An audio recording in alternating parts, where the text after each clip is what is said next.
আজ থেকে বছর পাঁচেক আগের যুগান্তকারী একটি স্মৃতি। ভোরবেলা ঘুম থেকে উঠেই ছুটে যেতাম টিউশনিতে। তারপরে টিউশন থেকে ফিরেই কয়েক মিনিটের ব্যবধানে হারিয়ে যেতাম স্কুলের বোরিং ক্লাসের মাঝে। ক্লাসের মধ্যে চলতো কথা বলা, খাতায় লিখে কথা বলা, বই মুখের সামনে নিয়ে কথা বলা, যাতে স্যাররা বুঝতে না পারে। দীর্ঘ কয়েক ঘন্টা বোরিং ক্লাসের ফাঁকে চলতো হাসি, ঠাট্টা, খুনসুটি, মন খুলে মজার মজার গল্প আর একটুখানি দুষ্টুমি। টিফিন টাইমে বেঞ্চের কোণে ঠাসাঠাসি করে বসে অকারণে হাসাহাসি করা, এ যেন ছিল নিখাদ ভালোবাসা আর বন্ধুত্বের অমূল্য বন্ধন। আজ চিরচেনা সেই বেঞ্চগুলো খালি, সেই আড্ডাগুলো স্তব্ধ। সময়ের সাথে হারিয়ে যাওয়া বন্ধুগুলো, সেই নিষ্পাপ মুহূর্তগুলো আজও মনে পড়ে। মনে হয় আবারও ফিরে যাই সেই শৈশবের আঙ্গিনায়।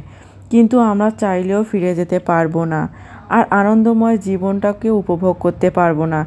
কিন্তু আমাদের মনে থেকে যাবে সেই স্মৃতিগুলো, সেই চিরচেনা স্কুল, বন্ধু-বান্ধব আর সময়ের সাথে হারিয়ে যাওয়া কিছু বন্ধু আর কিছু স্মৃতি। এই সময়, মুহূর্ত, স্মৃতিগুলো আমাদের কাছে স্বর্ণাক্ষরে লেখা থাকবে সারা জীবন।